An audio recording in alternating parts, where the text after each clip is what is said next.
Et bonjour à tous et bienvenue dans ce nouvel épisode de Bye Bye Patron, c'est l'été, c'est pas pour autant qu'il faut faire une pause sur les gros billets. Et aujourd'hui, j'ai plein de choses à vous raconter. Déjà, l'épisode du jour, ce sera avec Joris, qui est originaire de Toulouse, qui a travaillé dans le secteur pétrolier. On lui a refusé une promotion alors qu'il habitait à Paris. Il a dit, bon, vous voulez pas de promotion? J'active le mode Bye Bye Patron. Il a acheté 40 appartements à plus de 5 heures de chez lui. Et grâce à ça, il a dit Bye Bye Patron il y a 1 an maintenant, il va tout nous expliquer. J'ai plusieurs épisodes d'avance. Pourquoi est-ce que j'ai l'épisode avec Joris aujourd'hui? Parce que je vous ai fait voter sur Telegram et c'est l'épisode qui est sorti. Avec Joris, on a également enregistré un deuxième épisode. Vous le savez probablement, c'est mon projet du moment et je vais vous en parler pendant longtemps parce que franchement, c'est du lourd. Je suis énormément de podcasteurs, énormément d'investisseurs sur les réseaux. Personne ne fait ça. On est les moins chers, on est les meilleurs. Qu'est-ce que vous voulez de plus? 13,49€, vous avez accès à la boîte à outils de l'investisseur. C'est comme un Netflix de l'investissement. On a déjà enregistré une 12aine d'épisodes. On a eu des conseillers en gestion de patrimoine, avocats, experts en bâtiment, architectes d'intérieur. Vraiment des gens avec des profils incroyables. Le dernier épisode diffusé, c'est avec un conseiller en gestion de patrimoine qui nous parle des ETF, qui nous parle de comment économiser 200 000 € de frais sur la gestion de son patrimoine. Voilà, vraiment, les épisodes, ils sont d'hyper bonne qualité. Je fais ça avec mon associé. 13,49€ pour les 50 premiers. Et là, on en est à 35, je pense. On a eu 35 personnes qui nous ont rejoints. Donc voilà, il reste 15 places. Vraiment, vous n'allez pas le regretter. Comme toujours, vous commencez quand vous voulez, vous arrêtez quand vous voulez. On n'est pas là pour vous dépouiller, on est là pour vous aider à faire des gros billets. Si vous nous rejoignez, voilà, il y a eu pas mal de nouveaux auditeurs grâce à l'épisode avec Manoa. Vous allez, si vous êtes jeune, que vous êtes en CDI, vous allez pouvoir imiter Joris pour dire Bye Bye Patron si ça vous intéresse, ou en tout cas pour encaisser des gros billets. Si vous ne connaissez pas, moi j'ai 2 passions dans la vie, l'investissement et les gros billets. Donc ça c'est un, et le deuxième c'est les voyages. Donc j'ai acheté pour 1 million d'euros d'immobilier l'année dernière. J'avais déjà pas mal d'appartements avant ça, j'en ai acheté, j'en ai revendu. Il se passe toujours plein de choses quand on est investisseur. Et après, mon autre passion, c'est les voyages. J'étais déjà dans 11 pays l'an dernier. Et là, j'ai encore quelques voyages de prévus. D'ailleurs, la semaine prochaine, je vais partir dans ma 5e capitale européenne du mois. Qu'est-ce que je voulais vous dire d'autre? Donc, grosbillet.com, mon site. Déjà, le nom, il est cool. Il est cool. J'avoue, on m'a aidé à le trouver. Mais il est super cool. Et j'ai fait une refonte totale du site pour mieux que vous puissiez avoir tous les liens. Lien vers le podcast, lien vers le Telegram où vous avez pu voter et vous pouvez discuter de vos projets immobiliers ou de vos problèmes d'immobilier. Et toutes mes formations.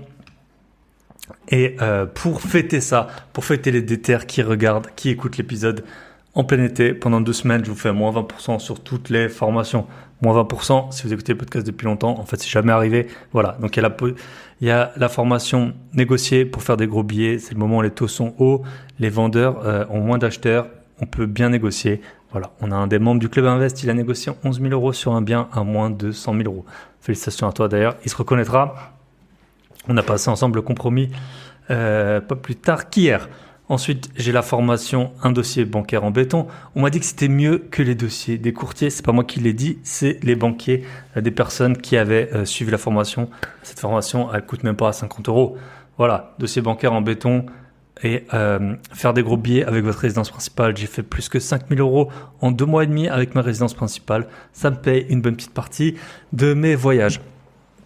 J'explique comment j'ai fait. J'ai que des 5 sur 5, que des 10 sur 10 sur Airbnb et Booking. C'est incroyable. Encore là, la semaine où vous allez écouter ça, je pars, comme je vous ai dit, dans une capitale européenne.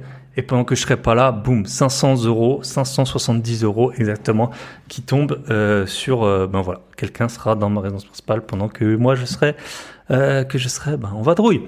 C'est top, vraiment incroyable. Et en plus, les voyageurs, ils me laissent des trucs. Il y en a qui me laissent. Franchement, c'est incroyable ce que les gens ils me laissent. Et puis aussi, ils me guident vers des endroits qui sont, par exemple, à 1 heure de chez moi que je connais pas. Ils disent, ah voilà, j'ai fait ça. C'est super intéressant d'échanger.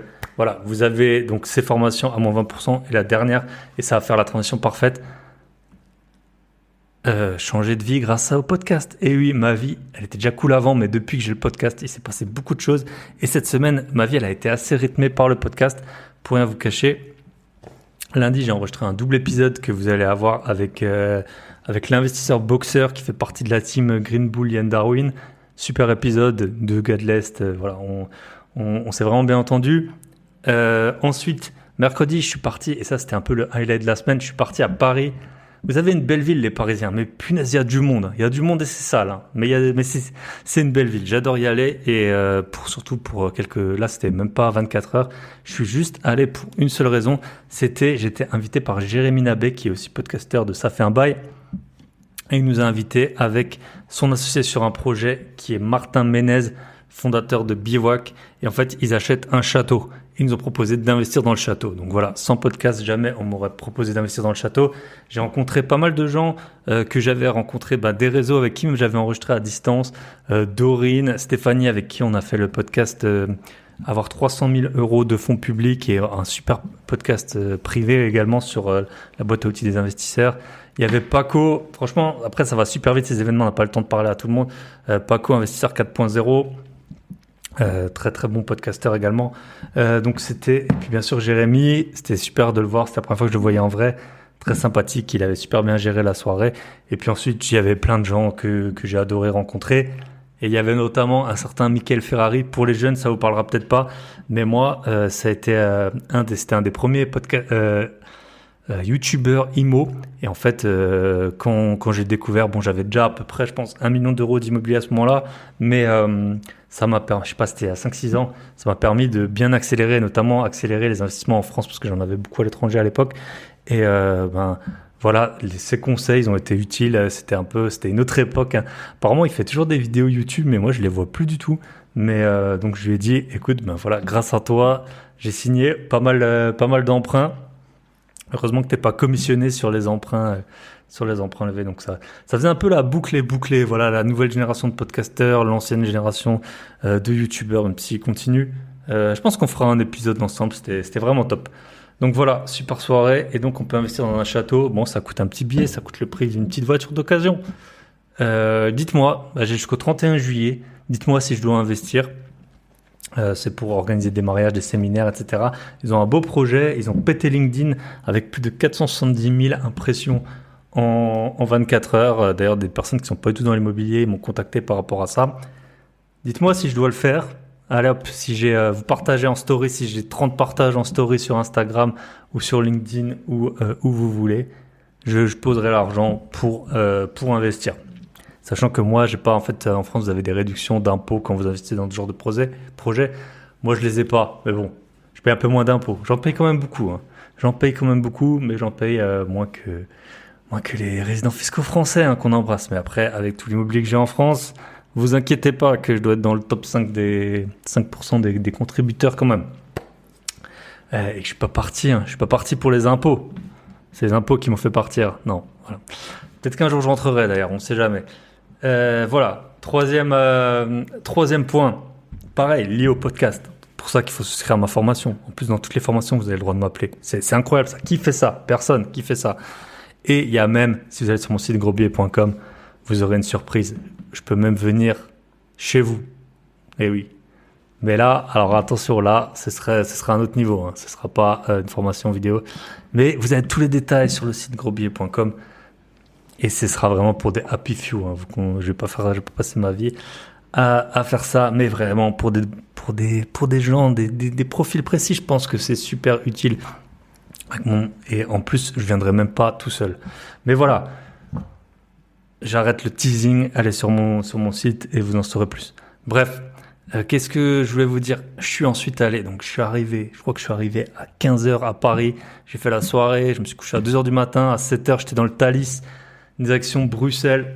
Et Bruxelles, c'est trop bien. Bruxelles, je comprends Angèle, Bruxelles, c'est trop bien.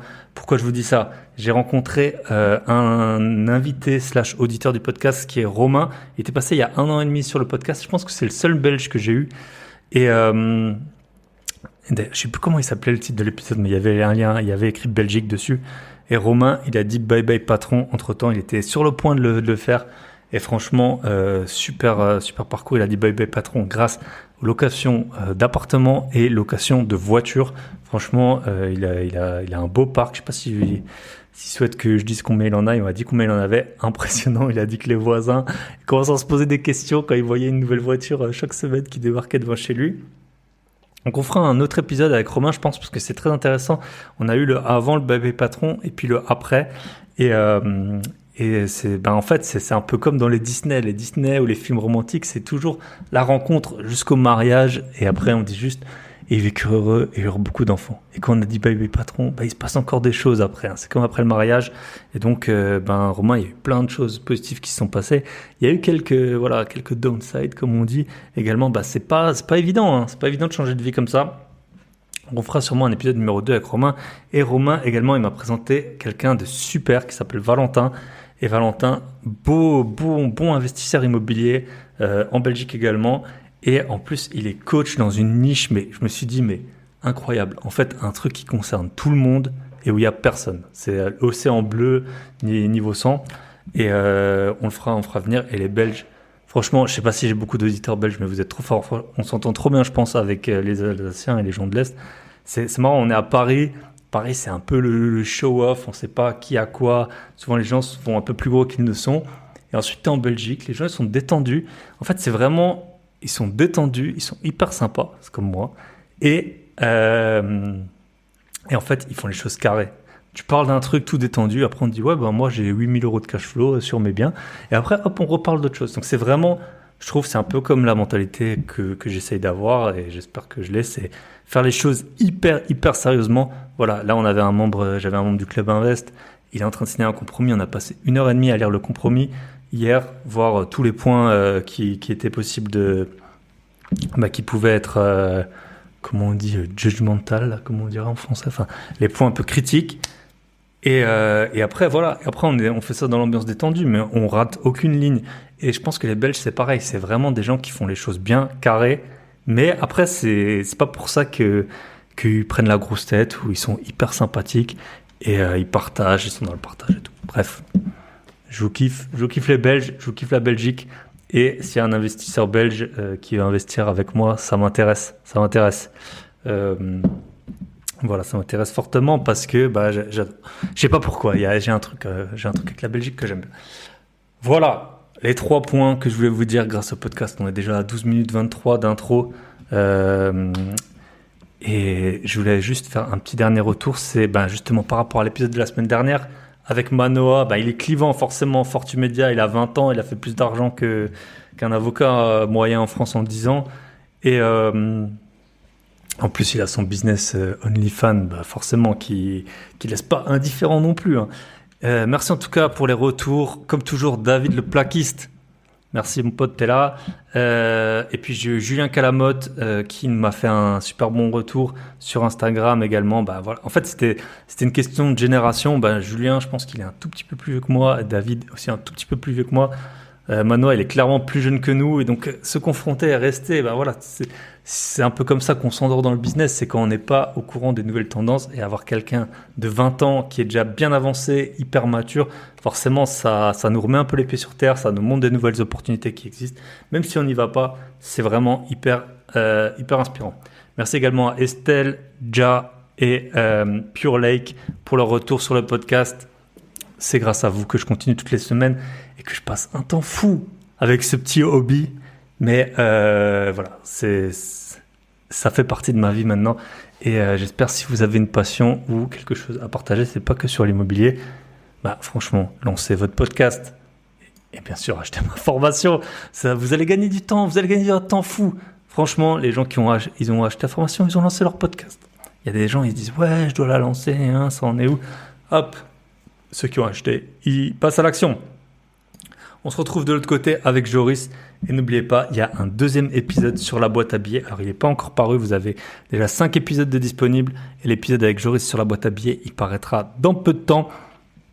Et sur l'épisode de la boîte à billets, la boîte à outils de l'investisseur, c'est la même chose. Le site, c'est www.boîteabillets.com. Et on appelle ça la boîte à outils de l'investisseur. Joris, il nous montre son écran et en fait, il a un fichier d'analyse. Vous allez voir, il est ingénieur, il processe énormément les choses et ça lui permet de faire les choses de façon carrée et efficace. Et sur l'épisode privé, il nous partage son écran, son fichier, qu'est-ce qui fait qu'il va visiter ou non un bien à plus de 5 heures de chez lui. Et c'est comme ça qu'en fait, il va visiter très peu de biens et que la plupart des biens qu'il visite, en fait, il fait une offre et il achète. Il a acheté plus de 40 biens en 2 ans à 5 heures de chez lui. Combien est-ce que vous avez acheté de biens en 2 ans ? Bonne question. Voilà, on se retrouve de l'autre côté avec Joris. Merci. Et rendez-vous avec Joris.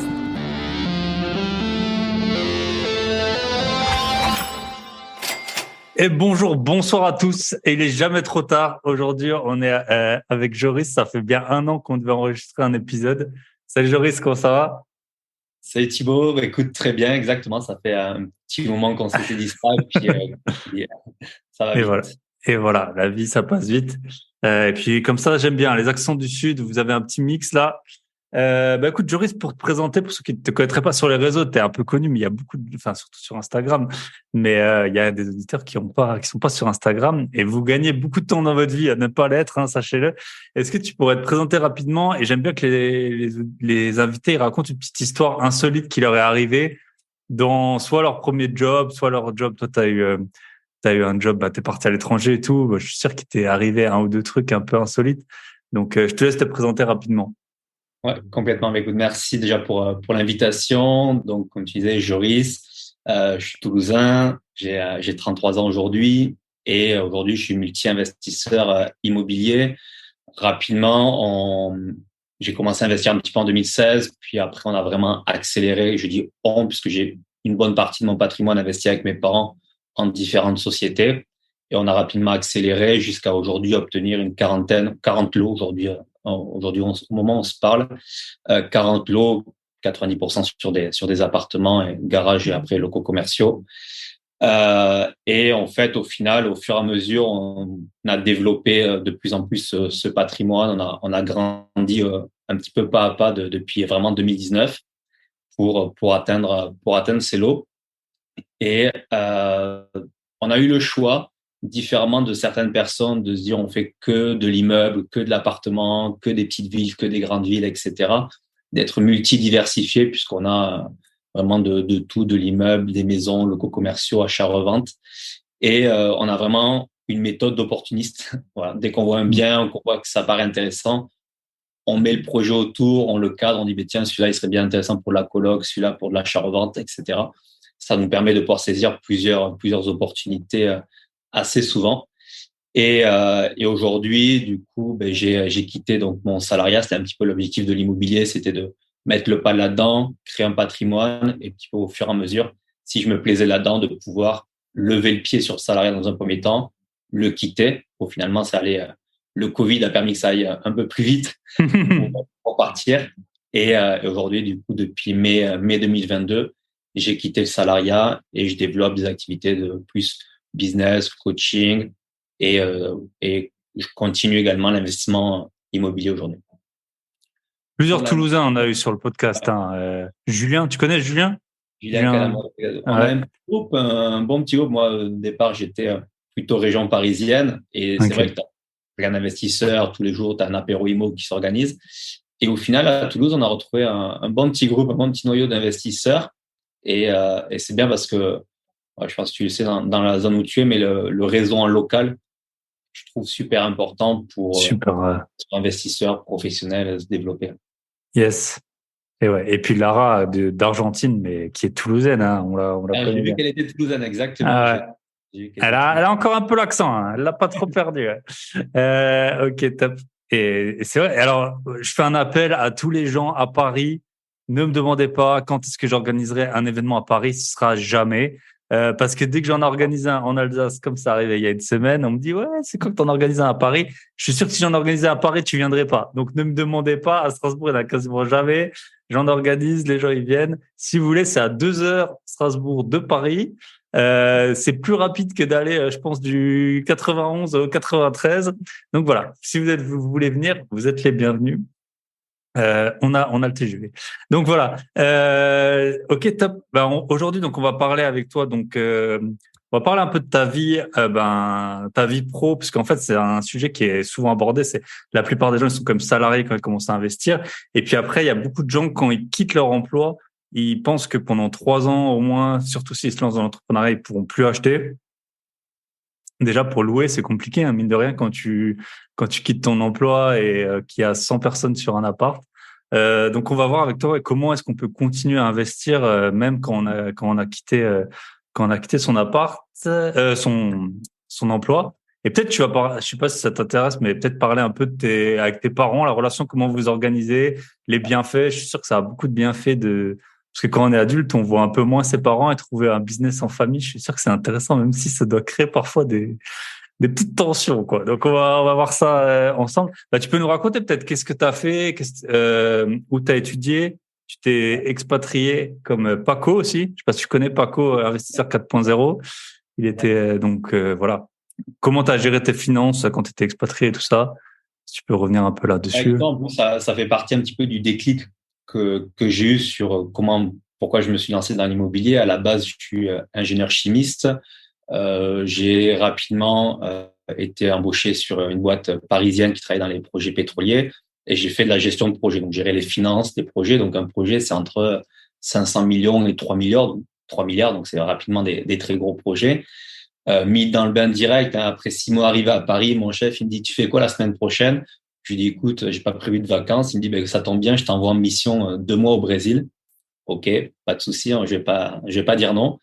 Au final, j'y suis resté quasiment 3 ans. Ok. Quasiment T'avais un 3 ans. appart là à Paris, genre loué et tout? À Paris, ouais, à Paris, j'habitais proche de la Défense, que je me suis dit, Ouais. c'est là où j'irai bosser si jamais je reste bosser sur Paris. Et j'avais, du coup, comme je venais d'avoir officiellement mon CDI dans cette nouvelle boîte-là, je me suis dit, Ouais. bon, c'est cool. J'avais prévu pendant l'été emménager dans Paris, trouver un appart un peu plus Ouais. simple dans Paris, etc. Ça devenait plus stable. Ça fait que 6 mois que j'étais arrivé. Ouais. Et au moment où je fais ça, ben, j'appelle mon propriétaire. Je lui dis, écoutez, j'avais prévu partir dans l'été.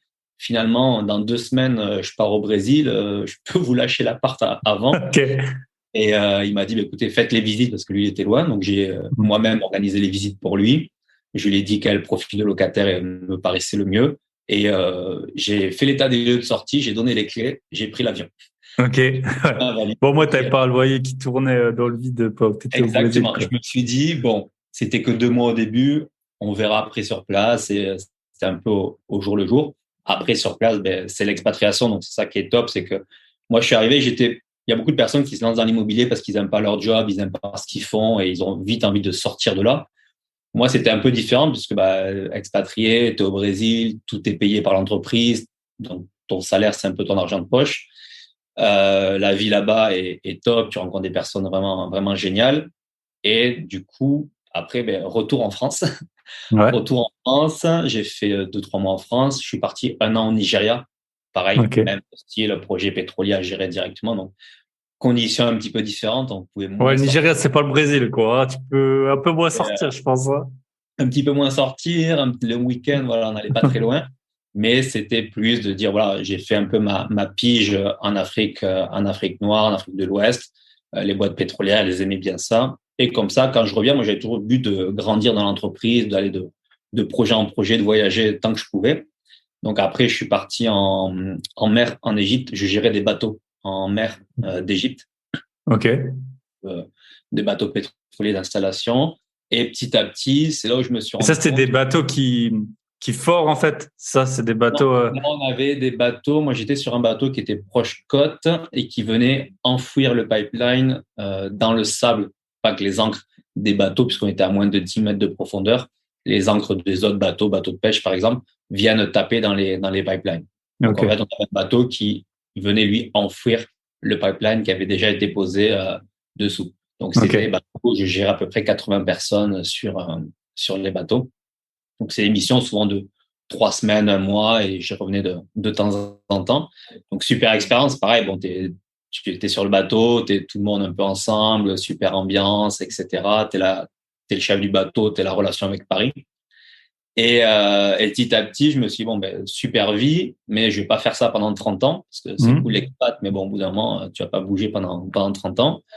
Et je me voyais pas non plus bosser dans des bureaux à Paris pendant 30 ans non plus derrière. Personne, je crois, hein. Personne, hein. Surtout pas nous les Très provinciaux, peu. hein. À part peut-être ceux qui sont nés à Paris, qui se disent, voilà, ils Ouais. ont la famille, tout le monde sur Paris, peut-être. Et encore. Donc, voilà, c'était un peu dans cette idée-là au départ de me dire, il faut que je me crée quelque chose à côté. Et comme tu le disais, moi, j'ai eu cette chance-là au départ, d'avoir mes parents, surtout mon père, qui avait déjà fait un petit peu d'investissement immobilier sur Toulouse, quelques appartements qu'il avait achetés il y a 10, 15 ans, et avec des taux à 10, 12%. On parle d'augmentation des taux, mais à l'époque, on était sur du 10, 12%. Et j'ai baigné un petit peu là-dedans. Moi, j'ai été très mathématique, très chiffre, très financier. Donc, On a commencé à en discuter. Lui est très terrain, très locatif, très travaux. Donc, ça matchait pas mal. Et on a commencé en 2016 à acheter un premier appartement, un petit immeuble avec 2 appartements, un garage. C'est à chaque fois des petites sommes.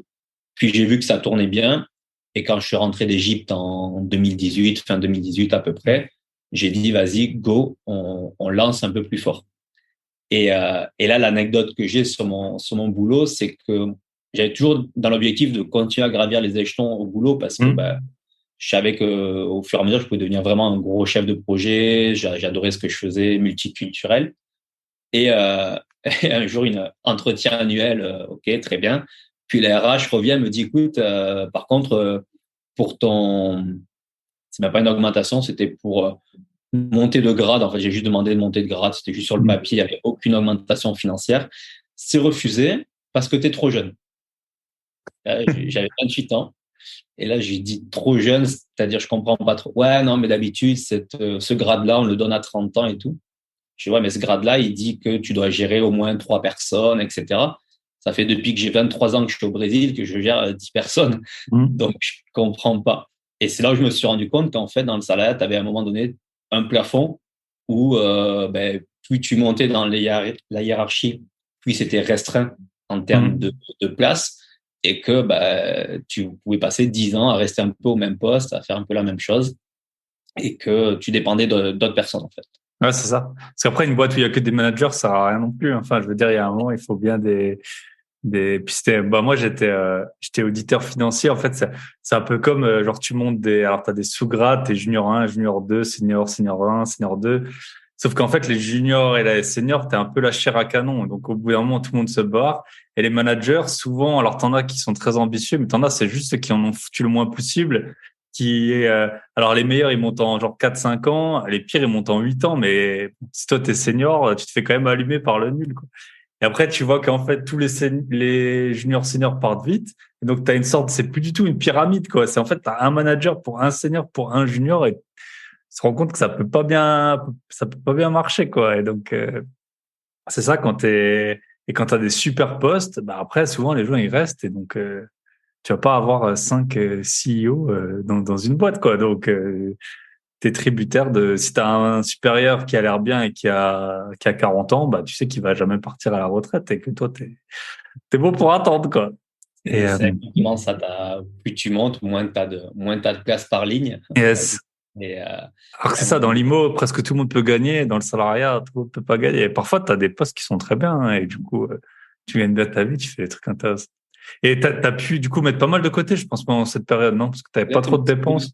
C'était aussi un peu l'idée. Je me suis dit, écoute, pendant la phase notamment au Brésil, où pendant 3 ans, l'argent, le salaire, c'est de l'argent de poche, hein, puisque tu as quasiment tout qui est payé sur place. Tu es quand même mieux rémunéré qu'en France. La vie là-bas aussi, pour sortir, etc., voyager dans le Brésil coûte moins cher.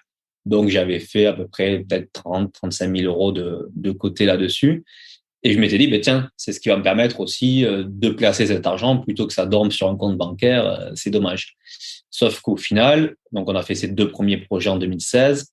Après, on a commencé vraiment à investir en 2019 et jusqu'au 7e ou 8e projet, on n'a pas mis d'apport. C'est un peu à Ok. l'ancienne. Voilà, c'était pas d'apport sur les prêts bancaires à l'époque jusqu'à 2021 à peu près.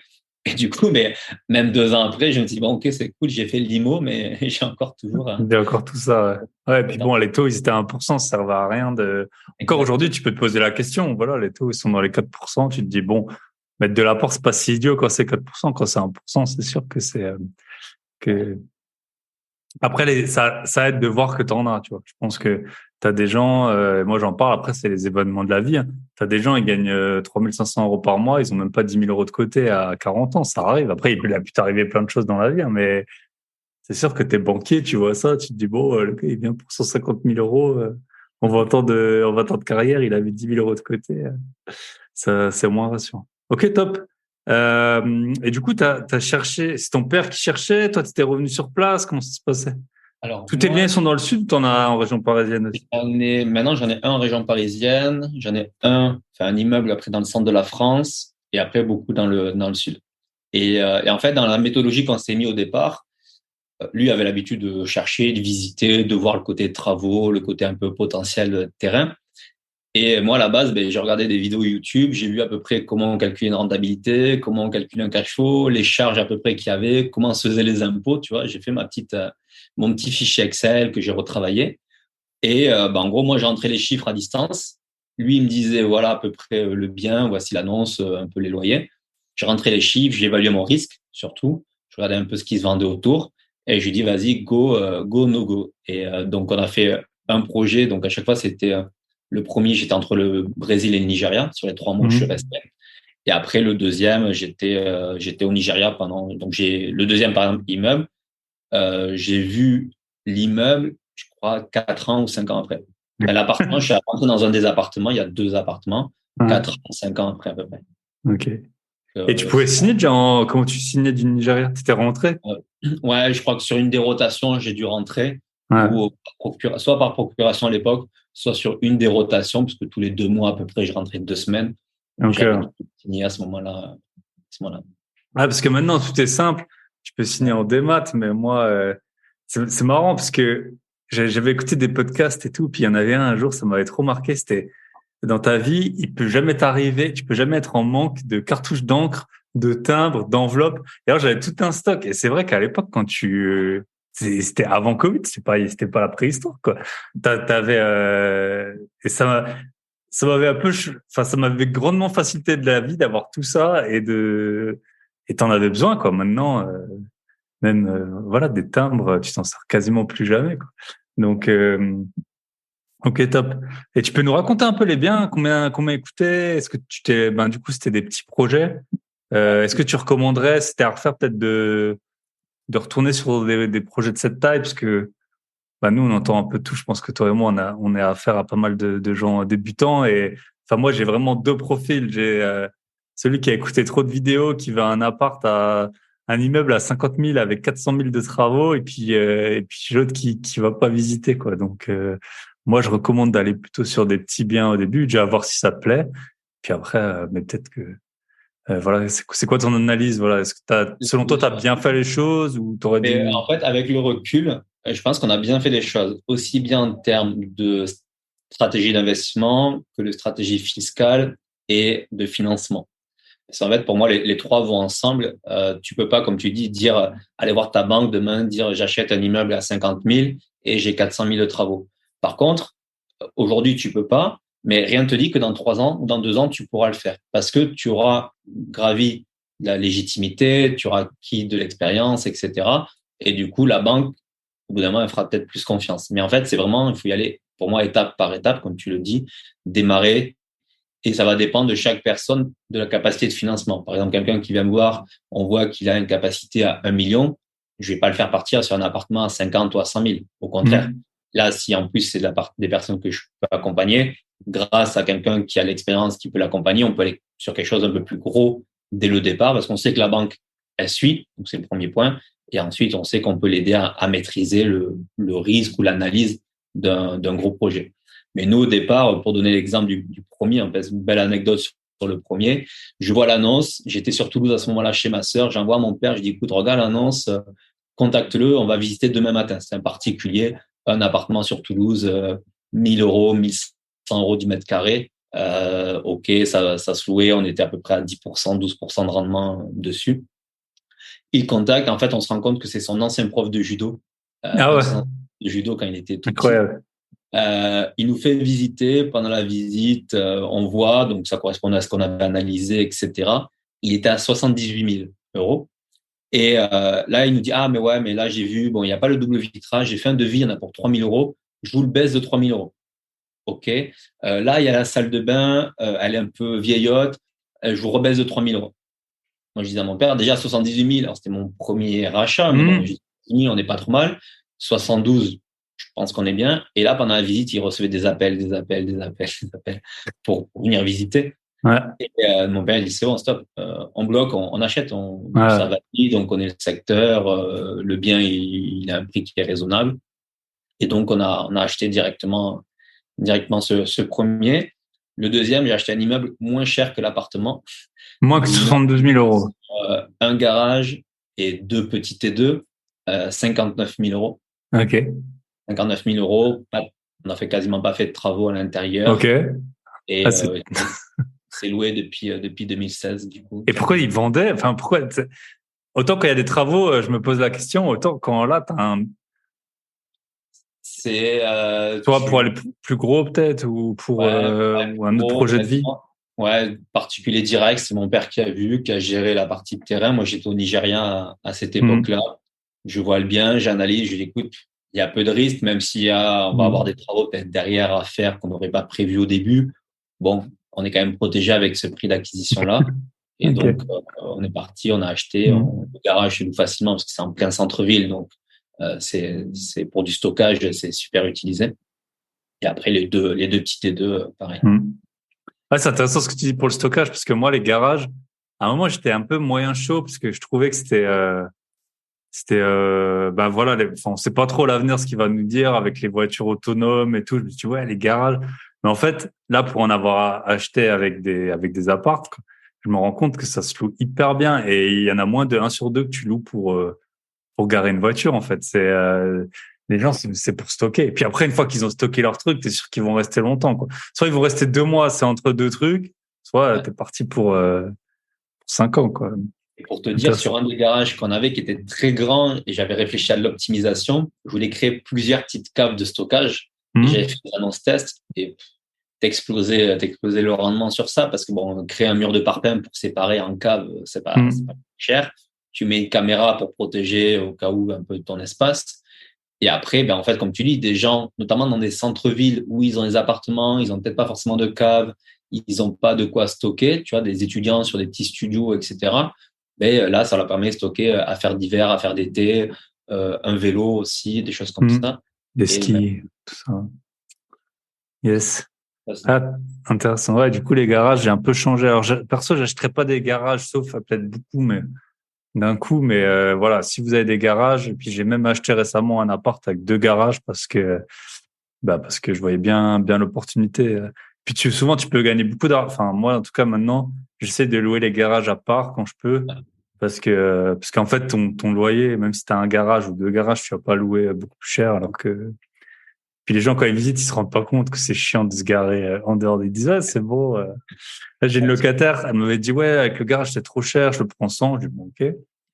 Après, j'ai revu, elle m'a presque supplié, vous avez pas un garage, là, je me prends tout le temps des PV et tout. Écoutez, moi, j'en avais un, vous ne vouliez pas, vous ne vouliez pas. Yes. Intéressant. Et comme tu l'as dit, là, les 72 000, c'est un bon point. Moi, les meilleures affaires que j'ai faites, quasiment toutes, c'est, j'ai pas négocié, quoi. Quand tu le sens, quand tu connais le marché, quand tu vois, quand tu arrives à visiter vite, après qu'une annonce, elle est parue, c'est, ça va vite. Ça va faut, vite. il faut aller vite et puis il y a pas, faut pas trop réfléchir, quoi. Tu le sais, tu as toutes tes données, tu dois être déjà prêt avant de visiter, quoi. Ah, mais ça a été vraiment un cœur de nos achats après. Donc ça, c'était les deux premiers achats, Hmm. 2016-2017. Donc là, les erreurs qu'on a faites, c'est plus sur la fiscalité, puisqu'on était sur la location nue, sans travaux, sans différé, sur des durées de 15 ans en termes d'emprunt. Donc tu vois, Hmm. le produit était bon, le bien en lui-même était bon, très bien, mais le projet qu'on avait mis autour, l'enveloppe, ben moi, j'y connaissais pas grand-chose, donc on l'a fait un Hmm. petit peu à l'ancienne, j'ai envie de dire. Mais par contre, ça a le cœur d'aujourd'hui d'avoir quasiment remboursé de moitié, d'avoir toujours tourné et aujourd'hui d'avoir fait quasiment l'appartement à 72, il a fait x2 Hmm. et l'immeuble, il a fait 30 ou 40% de plus à peu près en 6-7 ans. Hmm. Donc ça permet de capitaliser tout ça. Et par contre, après, ben, ce qu'on a fait, c'est qu'en 2018, j'ai dit stop, j'arrête de partir en expat. Donc là, je venais de prendre mon refus de grade. J'ai dit OK, Ouais. merci, pas de souci. Maintenant, je C'est vais bon, faire je vais m'en occuper maintenant. Je dis rien, mais c'est bon. Je vais m'organiser. je fais mes 35 heures par semaine, pas de souci. Mais en contrepartie, ben, matin, midi, soir, week-end, voilà, à chaque pause, etc., je me suis dit, je fais 2-3 ans d'immobilier, j'emmagasine un max. Et après, ben, soit je peux repartir en expat parce que ça me plaisait, soit je peux aller partir voyager 6 mois de Hmm. l'année, travailler 6 mois de l'année ou carrément arrêter. J'ai pas d'objectif précis. Je me suis juste dit, je me mets à fond investissement IMO et on verra parce que en fait, j'aime pas avoir des objectifs trop long terme parce qu'il y a tellement de choses qui arrivent Bah, bien sûr. au fur et à mesure que ça peut changer. Donc 2018, on s'est lancé là-dedans. Ben, moi, j'étais région parisienne. On s'est dit, on investit autour de Toulouse. On a passé presque un an à chercher, à faire des visites. Moi, je fais des allers-retours en train. T'arrives, tu fais, ah ouais, non, en fait, ça correspond pas aux photos. Ok, bon, mais tu repars. Et à galérer parce qu'on ne savait pas trop ce qu'on cherchait, comment le chercher. Enfin, c'était le début d'un Bah, bien investissement. sûr, c'est ça. On est beaucoup passé par là. Puis le marché, je pense, au bout d'un moment, il a commencé à augmenter assez fortement. Ça faisait que tu trouvais plus, moi, ça m'est arrivé d'être sur un marché comme ça. En fait, tu trouvais plus un truc équivalent à ce que tu avais acheté. En fait, Avant, ouais. ouais. En fait, là où tu te réjouis de faire une bonne affaire, bah après, vu que tu n'en trouves pas des pareils, limite, ça peut t'handicaper. Alors que, C'est ça. Je pense qu'on ouais, avait dans l'idée de se dire on veut un peu trouver la même chose que ce qu'on avait déjà trouvé, mais comme tu dis, entre-temps, le marché avait évolué. On était sur un marché où, dès que le bien sorti, s'il était vraiment intéressant, en moins d'une semaine, ça partait. On était vraiment sur tu vois, de 2018 à 2021, à peu près jusqu'au HCSF, etc. On était vraiment sur des marchés où tu mettais un truc en vente à peu près au bon prix, ça partait dans la semaine. Et donc, nous, en tant qu'acquéreurs, à distance, sans avoir trop de contacts non plus encore sur place, on a mis pas mal de temps à aller trouver ce premier nouveau bien, on va dire, premier vrai investissement IMO. Par contre, une fois qu'on a changé un peu la méthode où je me suis mis de plus en plus à analyser à distance, profiter du temps que j'avais en région parisienne pour analyser, pour vraiment maîtriser chacun des projets que j'analysais, on a fait en 6 mois, on a acheté 5 immeubles. ok. De mai 2019 à novembre 2019, on a acheté à la suite, quasiment même en même temps, j'ai signé 2 actes définitifs à un jour d'intervalle, Ok. cinq, 5 immeubles à la suite. Ok. Et du coup, c'était votre stratégie, vous l'avez orienté comment? Vous l'avez niché sur un seul type de bien? Ou c'est quoi qui a débloqué en fait la situation?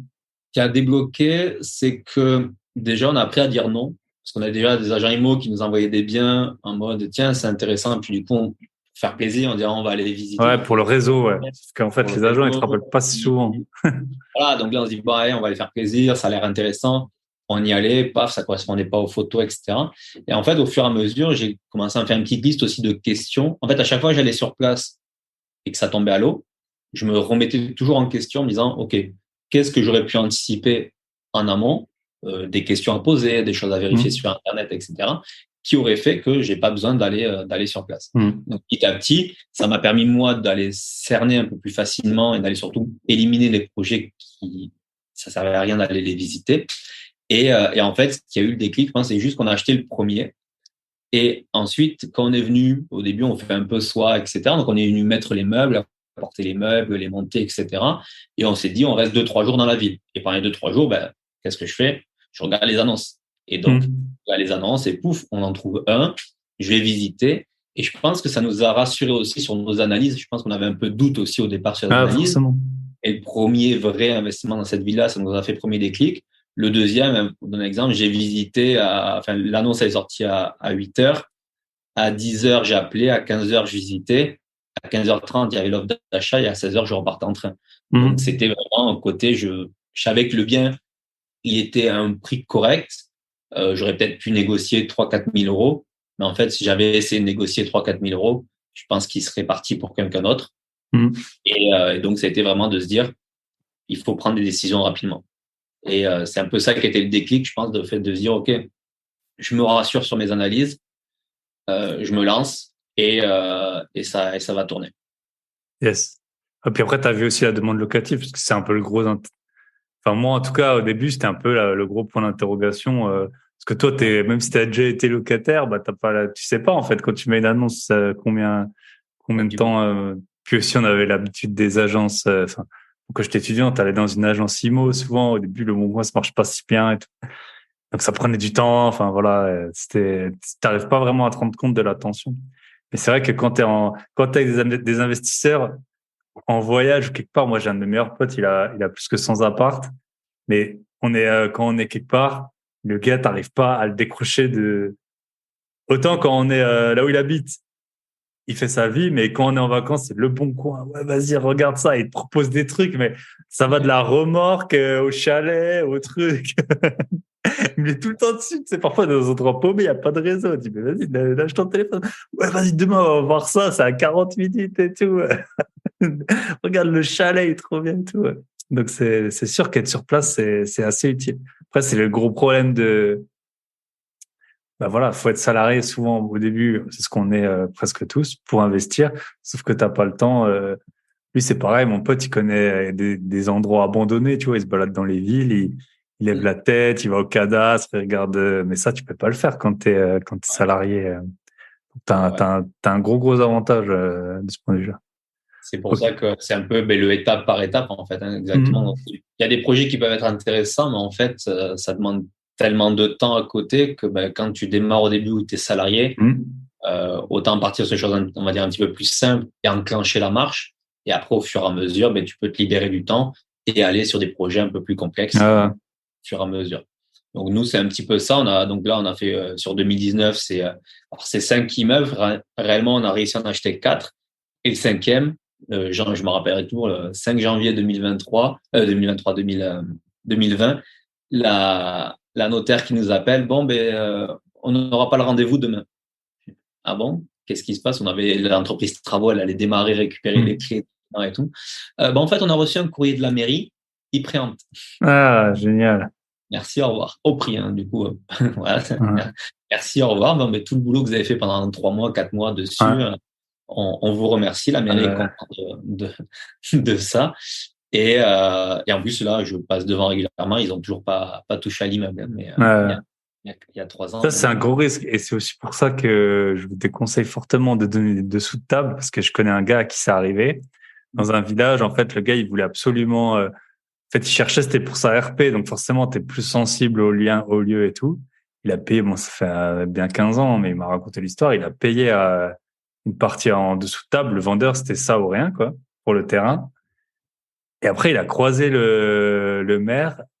Et puis il lui a dit ah c'est vous là, ah, franchement à une voix près ou je sais plus, enfin genre à un truc près on n'a pas préempté, mais sinon bah, va récupérer ton argent, t'as donné je sais pas, c'était genre 40 000 € qu'il avait donné, déjà il était allé voir tout, enfin déjà rien que réunir 40 000 € en liquide c'est hyper compliqué, mais voilà, en tout cas éviter toutes ces histoires.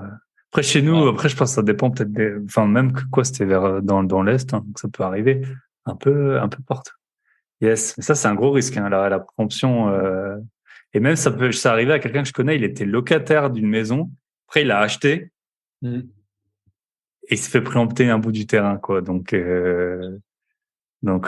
Faites bien attention à ça. Et c'est sûr que ouais, si t'as un projet comme ça qui tombe à l'eau, t'es bien dégoûté. Ah ben là, ça a été. Alors, heureusement qu'on avait les autres projets qui étaient un petit peu en Mhm. parallèle. En plus, là, c'est vraiment un des premiers projets où, en termes de financement, on a dû aller chercher plus loin parce que ça sortait un peu des délégations de la banque avec qui on avait l'habitude de travailler. Mhm. Et en fait, à partir de là, je me suis dit, OK, en fait, un projet, jusqu'au moment de récupérer les clés chez le notaire, il peut Mhm. coûter. Ouais. À partir de là, je me suis mis dans un état d'esprit où, ben, en fait, autant faire plein de projets en même temps. De toute façon, à un moment donné, il y en a qui vont casser, qui vont pas aller au bout, etc. Mais se me dire, c'est pas parce que j'ai une offre qui est acceptée ou que je vais visiter un Mhm. bien qu'il faut que je m'arrête sur mes recherches. Et donc, d'être toujours dans une phase continue de veille, de recherche, etc. Et qui permet derrière de continuer d'investir et surtout de se dire, bon, mais s'il y a un projet qui tombe à l'eau parce que financement, parce que préemption de la mairie ou d'un coup le vendeur disparaît, bon, techniquement, c'est pas grave, j'ai perdu un peu de Mhm. temps, mais je sais qu'à côté, j'ai pas lâché les autres affaires. Yes. Ouais, c'est intéressant. Et sur le podcast, j'ai eu Marco là qui achète et revend des voitures. Ouais.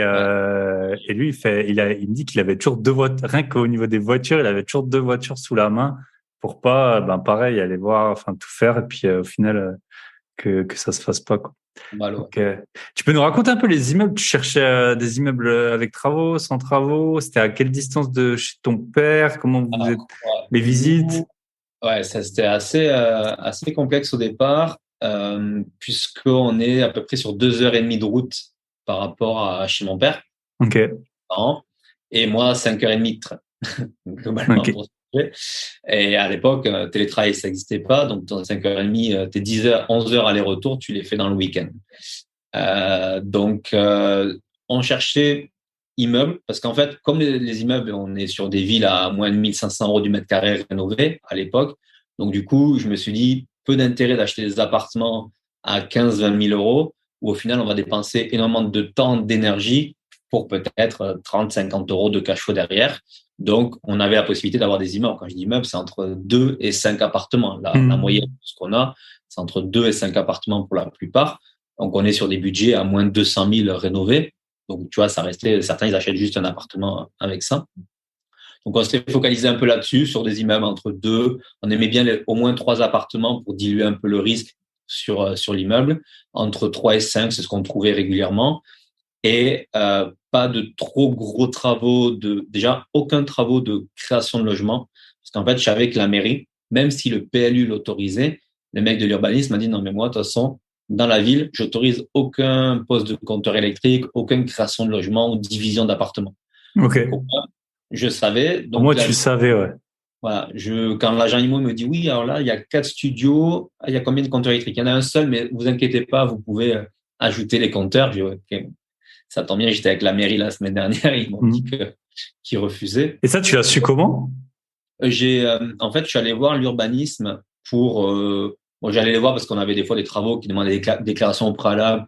Et j'aime bien, moi, je suis de nature assez curieux, j'aime bien connaître un petit peu tout. Même si je m'en sers pas de suite, je sais qu'à un moment donné, ça va me servir. Et à ce moment-là, du coup, j'avais eu l'occasion d'avoir un rendez-vous avec la mairie. Donc, j'en ai profité pour aller faire le tour des bureaux des mecs qui étaient à côté. Et je tombe sur celui du centre-ville, de l'urbanisme, qui s'occupait vraiment que du centre historique. Et donc, on a discuté. Et comme c'était quelque chose que je voyais souvent, une sorte de maison de ville, avec un compteur pour 2, 3, 4 appartements, je lui ai dit, comment ça se passe dans ce cas-là, qu'il faut faire la demande, etc. Et donc, c'est là où il m'a dit, en fait, vous pouvez, mais aujourd'hui, pour l'instant, sur les 3, 5 prochaines années, on refuse parce qu'on veut pas de petits logements, donc on veut pas de division d'appartements, de création d'appartements dans les combles, de petits logements. On veut plutôt refaire venir des familles, donc garder des grands logements dans le centre-ville. Intéressant. Donc, dès qu'il m'a dit ça, moi, ça m'a permis, dans mes analyses à distance, d'éliminer tous ces immeubles-là, tous ces biens-là, où il y avait ce risque-là d'un seul compteur ou de moins de compteurs que de l'eau. Et après, dans les recherches, c'était vraiment, moi, je suis très chiffres, c'est-à-dire que si les chiffres sont pas bons, je réfléchis pas plus. Et par contre, si les chiffres sont bons, après, direct, on fait l'analyse technique et on va sur place. Et après, on valide le projet. Petit à petit, on commençait à bien connaître le secteur. Donc, même à distance, on pouvait dire, OK, dans telle rue, on sait que c'est bien. Dans telle rue, on sait que c'est moins bien. Donc, voilà, on savait qu'on restait sur un budget dans les 150 000 à peu près, tout compris. 3, 4 appartements. Et puis, en fait, c'était plus, on avait une recherche, le bon coin automatique, immeuble, la ville, immeuble, la ville. Je crois que c'est tout. Et après, je fais de l'analyse de volume, le midi, le matin, le soir, même pendant les heures de boulot. Et puis on va tous faire. Hein. Ouais. Yes. Comme ça. Et donc, tu as les 4 immeubles, 5 immeubles, c'était dans la même ville, en fait. Ouais, même ville, quelques rues les uns des autres. C'est pratique maintenant pour la gestion. Et après, c'est mon père, tu vois, par exemple. Moi, je regardais un peu les biens. Comme lui travaille, mais il pouvait pas forcément être sur Internet à son travail. Moi, je faisais ça. Dès que je validais un peu l'analyse, je disais c'est OK. Lui, hop, il pouvait prendre la voiture, il allait visiter. Et ou quand on était nous sur place, parce qu'on savait que la semaine d'après, on allait arriver sur place, on allait visiter et on validait l'acquisition. Et les travaux, vous faisiez quoi en général? Travaux, le tout premier, c'est l'agent IMO qui nous a dit, écoutez, moi je travaille avec, c'est un agent IMO un peu spécialisé investisseur qui a l'habitude de travailler avec les investisseurs et il travaillait avec une petite entreprise de travaux. Donc je savais que si je passais par eux, comme l'agent IMO fonctionne un peu en tant qu'apporteur d'affaires pour lui, l'artisan, il allait pas faire n'importe quoi avec nous parce qu'il savait que l'agent IMO, c'est que nous on allait être potentiellement des bons clients. Et que il avait plus à gagner à nous garder nous en tant que client que l'artisan en tant que, on va dire, apporteur d'affaires. Donc du coup, on a fait ça sur le premier. Sur le. Et c'était quoi comme travaux? Rafraîchissement. C'était 2 studios squattés entièrement, donc là, rénovation à 9, 2 studios de 10 à 18 mètres carrés à peu près chacun. Donc c'était vraiment sol au plafond. Pas de création de cloison ou quoi que ce soit, mais c'était cuisine, salle d'eau, électricité, poste de parquet, etc. Il n'y a que les fenêtres qui étaient déjà en double vitrage. Et on a refait un peu rénovation complète. Le deuxième immeuble, il y avait quasiment rien. On a juste mis, nous, un coup de peinture sur les portes de cuisine, deux, trois petits éléments de déco. Je crois qu'on a refait une tapisserie, un truc comme ça. Mais c'était une maison qui était déjà habitée par les propriétaires qui vendaient du coup derrière. Donc, on a pu rapidement mettre en location puisqu'on était sur le mois de juillet. Donc, il fallait vite qu'on mette en location. Et après, les deux autres immeubles derrière, on avait gros travaux. Donc, un où on est passé par l'entreprise, pareil, avec qui l'agent immobilier avait l'habitude de travailler dans ce quartier-là. Donc, comme ça, ils connaissaient. Ça s'est super bien passé. Et la deuxième, pareil, par une entreprise où, non, la deuxième gros immeuble, on avait beaucoup de travaux. Là, ça a été première recherche par des contacts. J'ai testé deux, trois entreprises avec des devis. Et puis après, ça a été plus le feeling et valider le prix avec eux derrière. Donc vraiment analyse complète de l'entreprise et ils m'ont fait des plans pour les travaux, un devis détaillé. C'est déjà bien. C'est déjà bien. Devis détaillé. Ah ouais, c'est étape par étape. Ça a pris pas mal de temps parce qu'on arrivait pile début Covid. Donc ça a pris pas mal de temps pour un peu lancer vraiment le truc, etc. Mais une fois qu'après c'était en place, c'est bien parce que ça déroule un petit peu, on va dire, tout seul. Ça marche. Ok, top. Et après, on va aller sur la partie comment tu continues à emprunter. Peut-être juste avec ton père, tu as des frères et sœurs? J'ai une petite sœur. Ok. Et du coup, comment ça se passe, genre les repas de famille, tout ça ressemble à quoi? Enfin, ton père et toi, moi j'ai un associé, on s'appelle, on s'écrit 100 messages par jour. Du coup, je pense que toi, avec ton père, ça doit être un peu pareil. Comment ça se passe un peu? Ouais. Alors du coup, c'est vrai que comme tu disais au début sur la relation de bosser donc avec des associés, mais du coup qui est la famille. Alors, ce qui est pas mal du coup, parce qu'au final, quand tu es là, toi, ton associé, tu choisis un peu ton associé, tu sais les compétences que tu as et que lui il a, etc. Là, ça a été plus de fait et de nature qu'on s'associe ensemble. Mais au final, on s'est rendu compte que moi, j'étais très analyste, chiffres, validation des projets, la stratégie fiscale, etc. Et lui est très terrain, relations locataires, travaux, etc. Donc, du coup, ça se complète pas mal. Et après, nous, on est associés aussi donc avec ma mère, mes parents tous les deux, et ma petite sœur. Ma petite sœur, elle est à 1%, je crois, des sociétés, 1 et 10%. C'est plus pour le côté transmission qu'elles soient intégrées. Mais elle, l'immobilier, c'est là, au-dessus de la tête, complètement, même si elle commence un petit peu, elle va nous gérer les annonces Airbnb. Tu vois, on a commencé à mettre ça en Airbnb. Bon, elle, c'est des choses qu'elle peut faire un petit peu à distance, avec l'ordinateur, tranquillement, de son côté. Mon père, lui, va plutôt gérer, dès qu'on a des travaux, on a deux, trois immeubles en travaux, il va gérer les matériaux, les plans de travaux, la relation avec les artisans, etc. Comme ça, en fait, on s'est rendu compte qu'il valait mieux avoir un seul interlocuteur principal avec les gens avec qui on travaillait. Et ensuite, nous, on échange, mais au moins, ça évite de la perte d'informations. Ça, c'est vraiment ce qu'on a mis en place depuis un an. Avant, c'était moi, je m'occupe un petit bout, lui un petit bout, un petit bout. Et en fait, des fois, j'ai besoin de faire quelque chose, mais c'est lui qui avait l'info. Donc, on a mis des outils de gestion de projet d'un côté. Et aujourd'hui, pour la partie locative et travaux, c'est lui, on va dire, le référent principal. Et pour toute la partie, en fait, amont du projet, recherche, analyse, notaire, financement, etc., c'est moi qui m'en occupe. Donc, on a fait ça. Et après, les repas de famille, voilà, c'est. Au début, ça parle de la grand-mère, et puis après, en fait, il y a le locataire là qui part. Lui, ça fait 20 ans qu'il fait de l'IMO, donc qui a commencé à investir dans l'IMO, etc. En parallèle de son boulot. Il est toujours salarié. Donc voilà, ça le passionne depuis longtemps. Là, il m'appelle ce matin, il me dit, je suis au boulot, il m'a dit, je t'envoie une annonce sur Le Bon Coin, appelle-le et tout. Donc ouais, il est toujours passionné par ça. Et c'est bien parce que lui, il avait un peu la vision à l'ancienne de un prêt sur 15 ans, pas de différé, peu de travaux, location en nu. Et petit à petit, il a commencé à avoir la vision que j'avais plus stratégie globale, de patrimonial, de fiscalité, d'exploitation. Et maintenant, du coup, il a pris un petit peu le coup. Tu vois, par exemple, avant, on faisait une partie, on faisait le parquet nous-mêmes, on faisait la peinture nous-mêmes au début quand tu démarres. Petit à petit, j'ai réussi à lui faire comprendre que, écoute, ouais, mais regarde, là, cet immeuble-là, il a 2 heures et demie de route. Donc, on va y aller juste les week-ends pour aller faire de la peinture, faire du parquet. Donc, oui, ça va nous coûter moins cher sur le papier, mais à la fin. Ouais, si tu as perdu 3 mois de location. Et voilà, 3 mois de location. On va pas pouvoir déduire notre temps des charges. Et en plus, regarde, toi, en 2 week-ends, tu peux peut-être trouver un nouvel immeuble. Ouais. Et ça va nous Ouais, rapporter le delta qu'on a dépensé en travaux, plus les responsabilités, enfin, voilà, toutes ces petites choses-là, mis bout à bout. Et voilà, donc du coup, petit à petit, il a commencé à prendre ça, à se dire, nous, on est plus des acteurs de gestion de projet. Je fais vraiment la gestion de projet.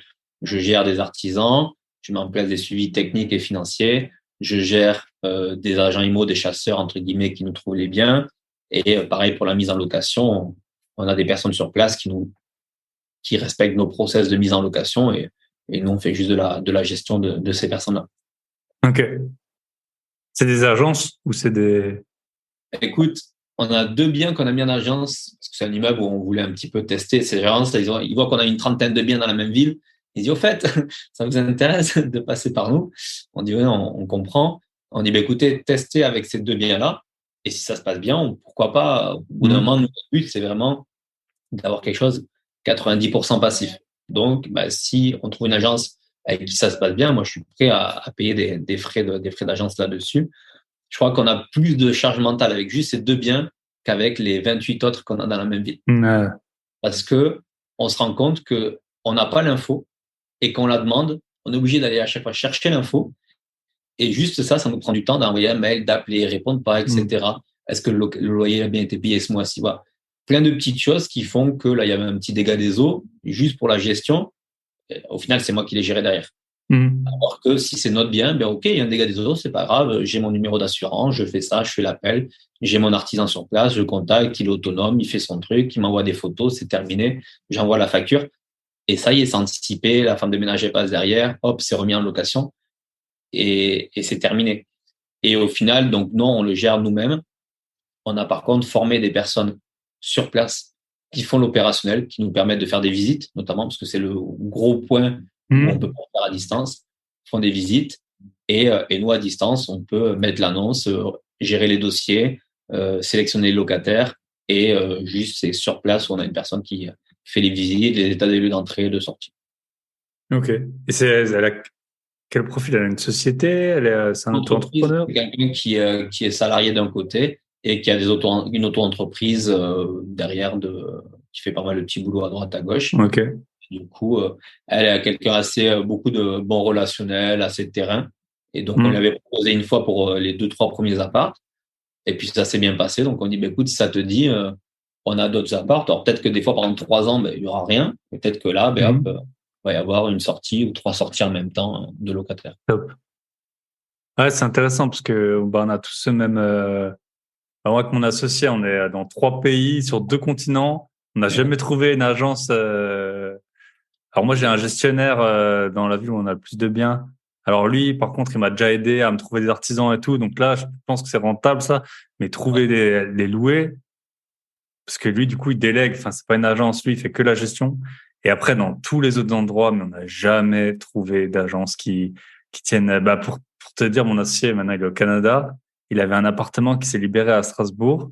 Il le loue, si je dis pas de bêtises, il me corrigera, mais enfin, quand il s'en est occupé, il le loue à 750. C'était l'an dernier, là. Ouais. Et les agences, ils lui disaient que, en fait, ils n'arrivaient pas à louer à ce prix-là. Ils lui proposaient de le louer à 400. Et quand il l'a mis à 750, j'ai dit, écoute, c'est bon, j'y vais. Tu mets l'annonce, toi, bah, comme on fait toujours, quoi. Mais vu que c'était un bien qui était que à lui, bah, voilà, je m'en occupais pas normalement. J'ai dit, bah, vas-y, tu mets l'annonce comme on fait toujours. Et puis moi, j'irai te le faire visiter. Tu demandes à l'agence qu'elle me renvoie les clés. Il avait eu 80 messages en un week-end, je crois, ou un truc comme ça. Et l'agence, ça faisait 3 semaines, elle avait trouvé personne. Elle avait dit, faut pas être à 750, faut être à 400. Enfin, voilà, tu vois un peu le niveau, quoi. Si même à Strasbourg, t'arrives pas à louer un appartement qui a été refait et tout. Donc, yes. Ok, intéressant. Bah, le dernier point que je voulais voir avec toi, c'est comment tu continues à investir et emprunter. Donc là, on a parlé, en fait, t'as eu, appart, 72 000 euros, immeuble, avec les deux, là, 2 apparts et un garage, les 4 immeubles. Après, t'as quitté en mai 2022. Ouais, et entre-temps, on a racheté encore du coup un appartement sur pareil sur la même ville qu'on met en courte durée. On a racheté un gros immeuble de 7 appartements et 2 locaux commerciaux qui fait un peu plus, là, c'est un gros qui fait un peu plus de 500, 600 mètres carrés à peu près. Et après, moi, j'ai racheté un appartement en région parisienne et j'ai racheté un immeuble en centre de la France avec 6 appartements. Ok. Donc ça, Et ça, c'était quand tu étais salarié encore? ouais, ça, c'était salarié, puisque 2019, on a fait les 4 immeubles. 2020, un peu de travaux, Covid, etc. Et 2021, on a fait donc l'appartement en courte durée, l'immeuble avec les 9 lots. Et 2022, moi, j'ai fait en perso, du coup, un immeuble centre-France et un appartement en région parisienne. Plus, on a fait notre immeuble, là, plutôt marchand de biens, en pareil, de 3 appartements sur l'été 2022 à peu près. Ok. Là, vous aviez quand même un bon endettement, non? Dans les 2-3 millions d'euros, je pense. On est à peu près à 1,7 million d'endettement pour à peu près 3 millions de valorisation. Ok. Ok. Et là, vous avez comment, parce que tu vois, nous, on parlait du HCSF, Ouais. on a des endettements qui sont à peu près dans les mêmes eaux. Et moi, on m'a jamais parlé de taux d'endettement. Genre, j'ai jamais un banquier, j'ai 5 banques, je pense. Ouais. J'ai jamais un banquier qui m'a dit ton taux d'endettement, ça va être chaud et tout. Voilà, j'ai eu des banquiers, j'ai eu plein de noms pour plein de raisons, j'ai eu j'ai eu plein de galères avec les banques, mais c'était jamais le montant. Et voilà, quand tu arrives à 2 millions d'emprunts, ça te fait des mensualités de l'ordre de, je sais pas, quasiment 8-10 000 euros par mois. Là, on a 6 000, là, j'ai bossé les heures, on est à peu Ouais, près 7 000 euros de mensualité ouais. par an. Donc voilà, personne a des revenus ou quasiment personne a des revenus pour rester dans les clous de ça. Donc, est-ce que ça a été facile dans le sens, c'est pas simple, mais c'est facile ou je suis donc, voilà. Est-ce qu'à un moment, l'endettement vous a dit là, ça commence à être chaud? Est-ce que, Alors, au début, en vous fait, avez eu tout en nom propre? Vous avez créé après du ouais, coup, avec ta sœur et tout, vous avez créé j'ai des fait l'inverse. sociétés? Ouais. J'ai fait l'inverse, c'est-à-dire que moi, j'ai commencé Mhm. en SI à l'IR avec mes parents. Mhm. Du coup, on investit ensemble, aussi, on fait la location nue. Donc, les 2 premiers biens en SI à l'IR. Ensuite, SRL de famille, faire la même chose, mais en meublé. Donc là, tout ce 2019, Mhm. c'était SRL de famille. Et ce 2021, L'avantage d'avoir, tu peux faire une SRL de famille quand t'es avec ta famille. donc là-dessus. Et après 2021, on a fait SI à l'IS. C'était plus pour le côté fiscal pour pas passer lourd meublé Mhm. pro. Et après, moi, en tout dernier, j'ai fait du nom propre. En fait, j'ai fait du nom propre à la fin. Mhm. Et donc, c'est toujours la même banque sur les sociétés. Ça a toujours été la même banque. C'est un petit Crédit Agricole de la région toulousaine qui nous connaît depuis tout petit, en fait, un petit peu. Et eux, à chaque fois, c'était hypothèque et on rentrait dans leur délégation. Et puis, à l'époque, jusqu'à l'été 2021, il n'y avait pas de HCSF. Il n'y avait pas de taux d'endettement. Eux, ils faisaient le calcul différentiel. Ils voyaient que les projets, ils étaient bons, ça tournait, donc ils continuaient de nous prêter. Et le seul problème qu'on a presque eu, c'était sur l'immeuble, le très gros immeuble, quasiment 600 000 euros, où là, ça sortait leur délégation, donc ça partait au service d'engagement. En plus, on arrive été 2021, donc 1er juillet, le directeur me dit non, mais c'est bon, ça passe, je le valide, etc. Pas de souci. Le 20 juillet, il rentre de congé, il m'appelle, il me dit, Monsieur Crosil, il me dit, c'est mort. Il me dit, on vient de se faire taper sur les doigts parce qu'à l'époque, c'était juste des préconisations, le HCSF en Mhm. 2021. Eux avaient rien suivi du tout. Crédit Agricole Toulouse, c'était le vilain petit canard. Et en été 2021, ils se sont fait taper dessus et là, ils m'ont dit plus à 35,00%, on refuse. Il n'y a même pas de dérogation, quoi que ce soit. On a Mhm. tellement fait n'importe quoi en début d'année, on va se faire tomber dessus. Et du coup, et c'est là où l'importance d'un conseiller bancaire, ma conseillère m'a dit, écoutez, là-dessus, du coup, ce qu'on va jouer, vous baissez un petit peu le montant de travaux, vous augmentez un petit peu l'apport de temps. Enfin, elle a joué un peu sur les chiffres pour que ça rentre. Elle m'a dit, à ça, vous arrivez à 34,97%. Et là, on verra après si ça passe, mais on sait qu'au-dessus, c'est mort. Donc, au moins, là, on a Mhm. peut-être une chance d'avoir un oui, mais comme on sortait de sa délégation, il fallait encore avoir les validations. Eux, ce qui les a beaucoup bloqués dans tous nos investissements, c'est que, on avait, à partir de 2019, on a toujours eu des différés de 3 ans. Donc, pendant 3 ans, aucun capital de remboursé. Donc, les banques, elles n'aiment pas trop ça.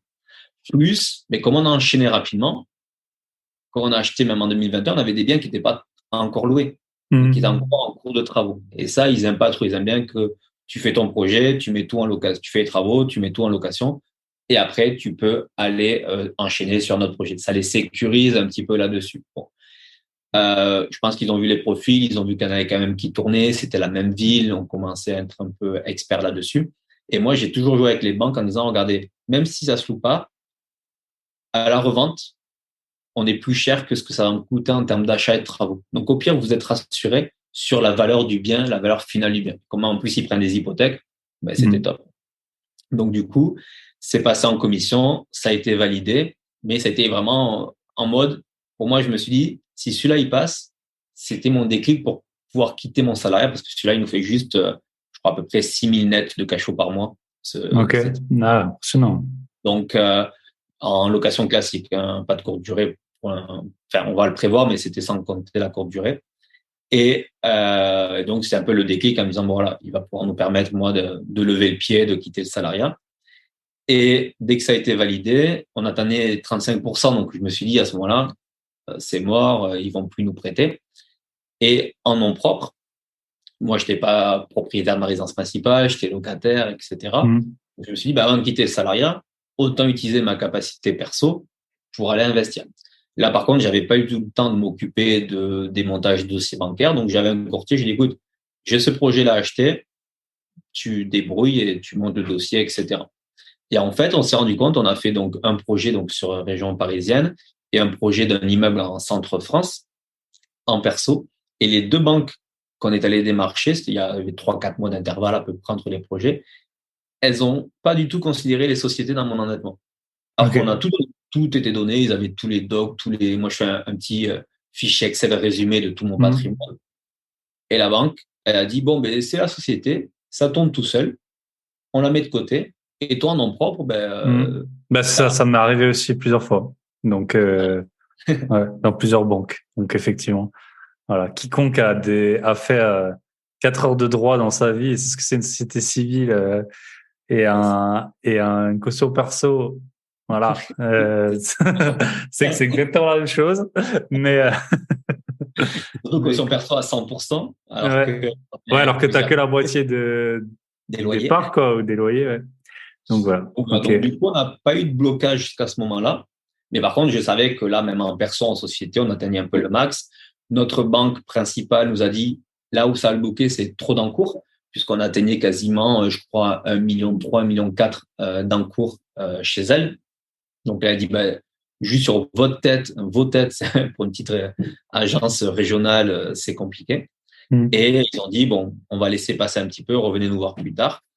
Par contre, là où on a fait, je pense, une erreur, c'est que les nouvelles banques qu'on allait démarcher, quand elles voyaient le dossier bancaire à monter tout l'historique, elles disaient, ah, c'est les conseillers particuliers, pas les pros, mais les conseillers particuliers, ils disaient, ouais, le bien, il a l'air génial, le nouveau projet, il a l'air top, mais votre dossier bancaire à monter, ça nous prend 3 jours, même si tout était carré, etc. Et donc, juste pour ça, ils nous disaient, bah, on n'a même pas envie de s'embêter le dossier. Au bout d'un moment, il y a des gens qui mentent sur les projets qu'ils ont, juste pour ça, en fait. Ouais. Pas pour cacher de l'endettement, pas pour, juste parce que, voilà, t'as Martine, 45 ans, 3 chats, qui ont envie d'en faire le moins possible. Et si tu commences à lui parler en plus, SARL, déjà la SCI, c'est déjà, alors la SARL de famille et tout, tu commences à perdre tout le monde, quoi. Ok, top. Et donc, du coup, donc, comment t'as continué à emprunter? Donc là, en gros, qu'elle en a fait tout le tour. Donc, le gros immeuble, l'appart, que tu loues, je suppose, en région parisienne aussi? Ouais, en région parisienne, je le loue un peu, régulièrement. Ouais. Ok. Et donc, l'immeuble en centre. Et après, bye bye patron.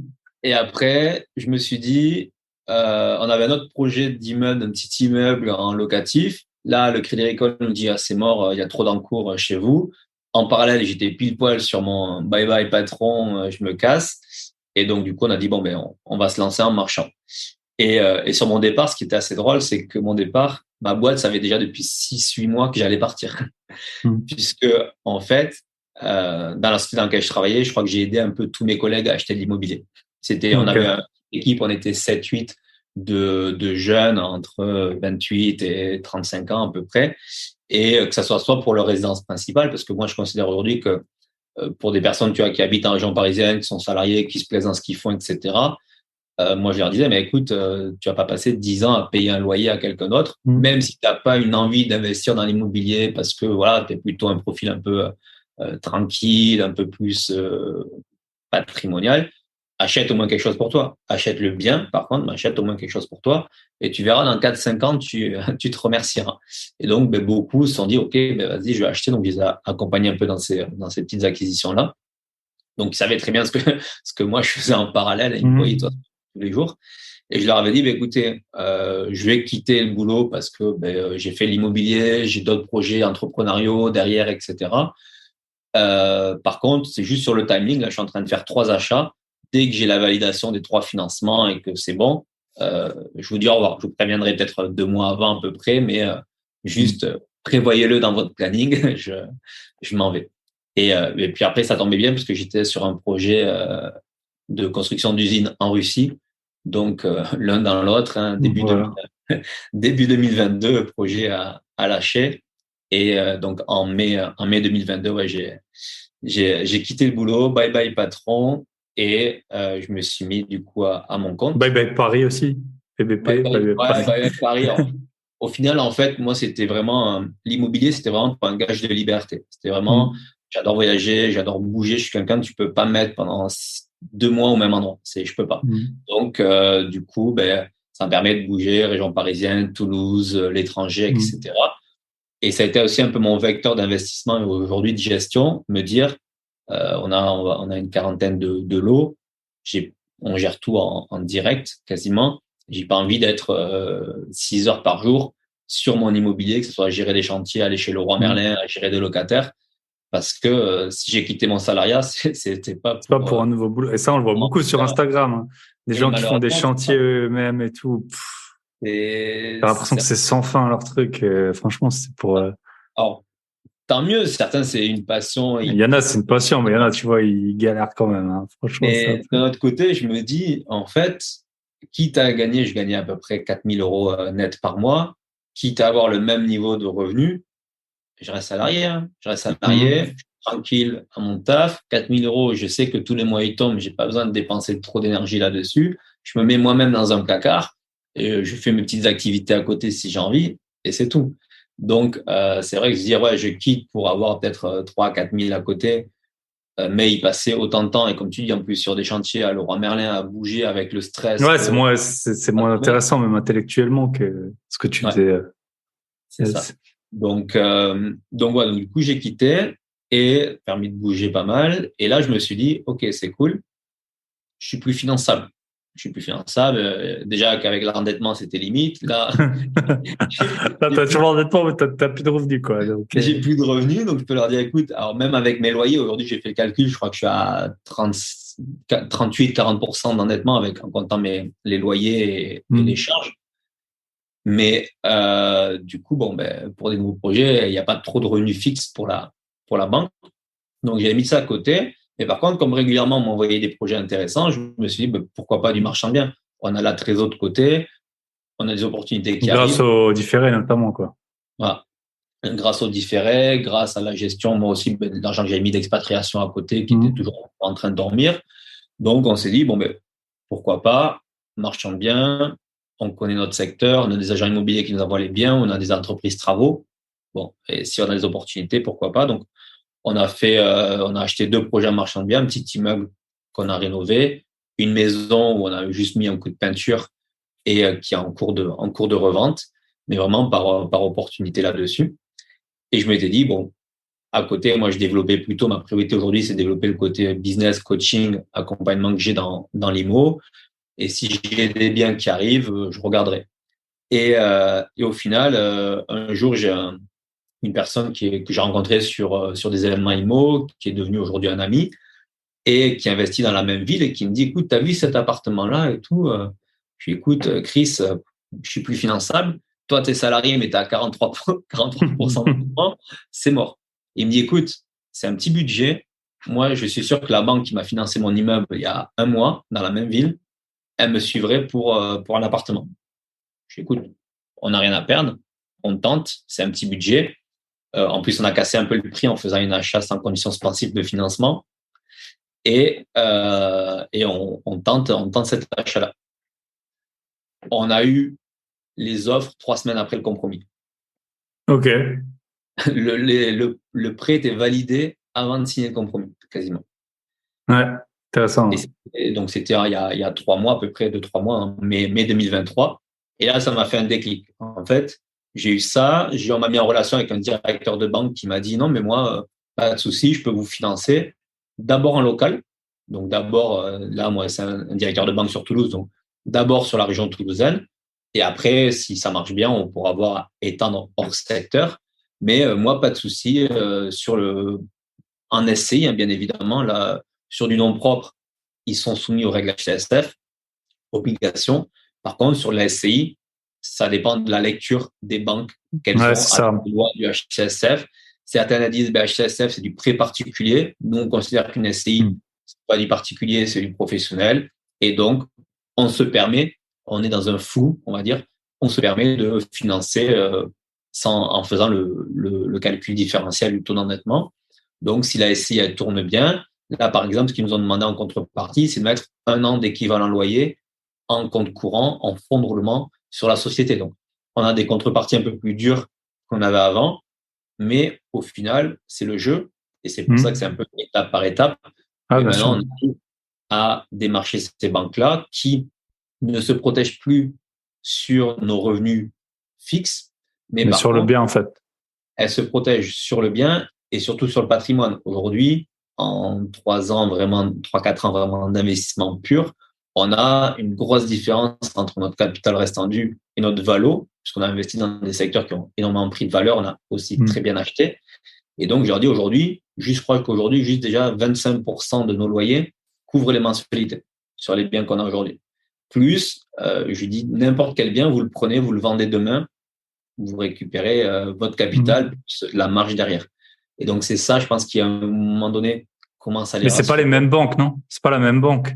C'est pas les mêmes banques, mais elles voient l'historique. Et Ok. du coup, elles se disent, OK, si ils ont acheté dans tel secteur et ils ont autant de Ok. dettes entre le capital restant dû Mm. Parce que et ça, je pense que tu le présentes enfin, moi, dans le fichier Excel que je fais, l'argent. ben voilà, il me reste tant, puis ça vaut tant, quoi. Donc, C'est là où les personnes me disent, ouais, je vais faire une présentation à la banque, je vais lui montrer que mes projets, ils ont telle rentabilité ou tel rendement. Je ne sais, la banque, le rendement, elle s'en fout, en fait. elle, c'est la liquidation, quoi. Si tu C'est meurs, ça. qu'est-ce qui t'arrive, quoi? Exactement. Si Ouais. demain, tu arrêtes de payer, la banque, elle s'en fout du loyer. Elle veut juste savoir que si elle vend, Mm. qu'est-ce qu'elle récupère. Mm. Et aujourd'hui, moi, je force les gens à axer leur discours, leur négo à la banque, surtout en ce moment avec le marché qu'on a, en disant, regardez, j'achète tel prix, j'ai tant de travaux et j'ai fait mes analyses et ça se revend tant. Donc, j'ai une marge et vous êtes protégé plus. Maintenant, ils demandent un peu d'apport. Donc, du coup, tu mets un peu Mm. d'apport. Ça leur diminue leur risque, mais au moins, vous êtes tranquille. Donc, aujourd'hui, nous, les banques, en fait, je me suis rendu compte avec un contact de directeur d'agence là, la conseillère, je crois qu'elle est directrice adjointe de celle qui nous a financé pour ce petit appartement-là.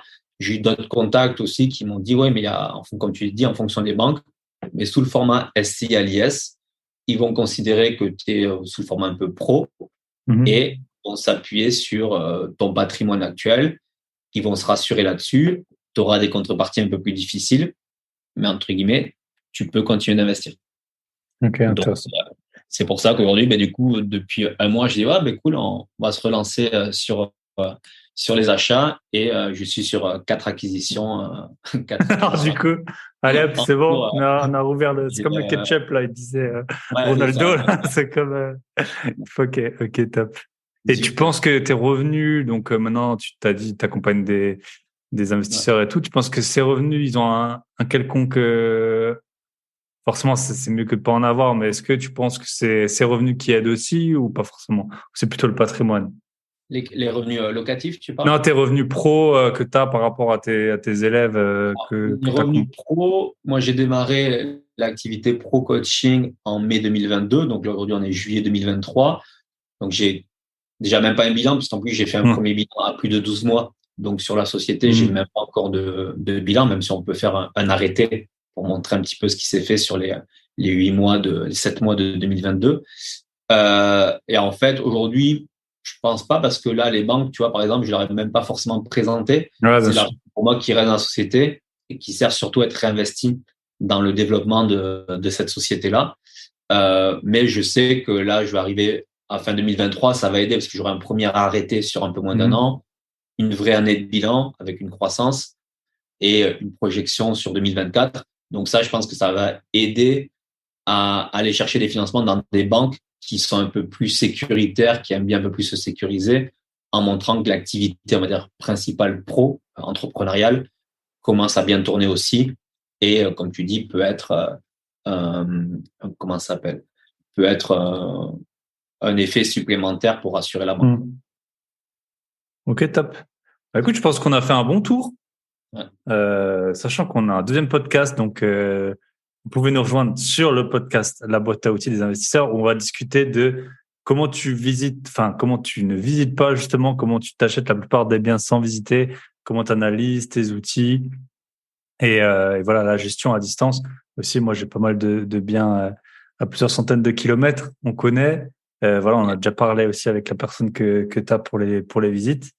Donc, bah écoute, si on veut te contacter, Joris sur Instagram. Yes, moi, je te donnerai le lien également. C'est Yes. ouais, principalement sur Instagram, c'est où je communique régulièrement. Donc pour l'instant, le compte s'appelle Objectif épargne immobilier avec un tiret underscore entre les différents mots. Donc voilà, donc directement sur Instagram principalement. Ok. Et à Toulouse, tu fais des apéros, des trucs comme ça, parfois des événements? Et ouais, alors même sur Toulouse, sur Paris, parce que je suis souvent entre les deux. Sur Toulouse, on a un bon petit groupe et une fois par mois, on organise des événements apéros. On est trentaine, cinquantaine à chaque fois à venir. Bon, il y a plusieurs personnes maintenant qui commencent à organiser. Ben, du coup, Julien Calamotte aussi, une fois par mois, organise. Donc c'est bien parce qu'on rencontre, on a aussi bien aussi des professionnels, ça qui est top sur Toulouse qu'on n'avait pas forcément en région parisienne. C'est qu'on a aussi des notaires, des avocats. Bon, on a pas mal d'agents immobiliers puisqu'on travaille beaucoup avec les agents immo, mais des experts comptables, etc. Et c'est top parce que même pour des gens qui débutent, ils n'ont pas juste des rencontres d'autres investisseurs, mais ils ont aussi des rencontres de Mhm. professionnels qui sont là, qui adorent le réseau, qui adorent partager. Donc, voilà, sur Toulouse, on fait à peu près une fois par mois. Et région parisienne, il y en a quasiment tous les jours. Comme tu le dis, au final, Yes. région parisienne, c'est complexe d'aller dans Paris pour pas mal de personnes. Mais ceux qui sont en région parisienne qui disent, ouais, j'ai du mal à rencontrer du monde, honnêtement, tape sur Google, IMO Paris, sur Insta, sur Meetup, sur n'importe quoi. Tous les jours, tu peux trouver quelque chose d'intéressant. Yes. Ok, bah top. Bah, on se retrouve, nous, sur le podcast privé. Et bah, merci beaucoup Merci à pour ton toi. partage. Allez, à tout de suite. À tout de suite. Ciao. Et voilà, on arrive au terme de cet épisode. Comme je vous l'ai dit en intro, si vous voulez avoir l'épisode de podcast privé, www.boiteabillet.com ou sinon, vous avez tous les liens sur mon site grosbillet.com et toutes mes formations à mon 20% pendant 2 semaines. Pas un jour de plus, pas un jour de moins. Pendant 2 semaines, grosbillet.com pour fêter la refonte du site et également les auditeurs fidèles de l'été. Je vous souhaite une très bonne semaine et on se retrouve la semaine prochaine avec le numéro 2 qui était sur le classement des votes Telegram, à savoir l'épisode avec notre cher Yann Darwin. Bonne semaine à tous, bye bye.